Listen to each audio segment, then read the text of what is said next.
আসসালামু আলাইকুম। আপনি যদি এই ভিডিওটি দেখে থাকেন তার মানে আপনি কোমর ব্যথায় ভুগছেন এবং ব্যাপার হচ্ছে এই কোমর ব্যথা নিয়ে শুধু আপনি একাই না।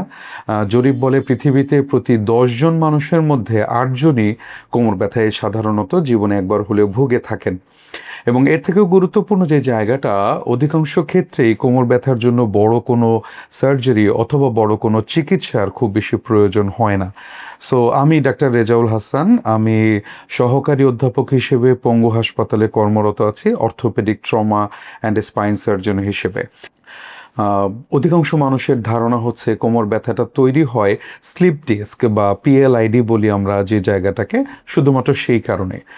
সো কোমর ব্যথার কারণগুলো যদি আমরা আলাপ আলোচনা করি, সেক্ষেত্রে সবচেয়ে গুরুত্বপূর্ণ যেটাকে আমরা বলি মেকানিক্যাল ব্যাক পেইন, যেটা আসলে তৈরি হয় ব্যাড পোশ্চার বা আপনার দৈনন্দিন কাজকর্মগুলো থেকে, অনিয়মগুলো থেকে তৈরি হয়। আপনি যারা সাধারণত লম্বা সময় বসে বা দাঁড়িয়ে কাজ করেন, অথবা সামনে ঝুঁকে কাজ করেন, অথবা একদম নিচে বসে যারা কাজ করেন তাদের ক্ষেত্রে, অথবা হঠাৎ করে কোনো ভারী কোনো কিছু উঠাতে গিয়ে যদি কোমরে হঠাৎ করে টান লাগে, অথবা কিছু কিছু রোগের ক্ষেত্রে, যেমন যেটা কিছুক্ষণ আগে বললাম স্লিপ ডিস্ক বা পিএলআইডির প্রবলেমের কারণে, অথবা বয়সজনিত কারণে সাধারণত আমাদের হাড়ে যে পরিবর্তনগুলো হয়, মেরুদণ্ডেও কিছু পরিবর্তন হয়, যেটাকে আমরা ডিজেনারেটিভ চেঞ্জ বলি।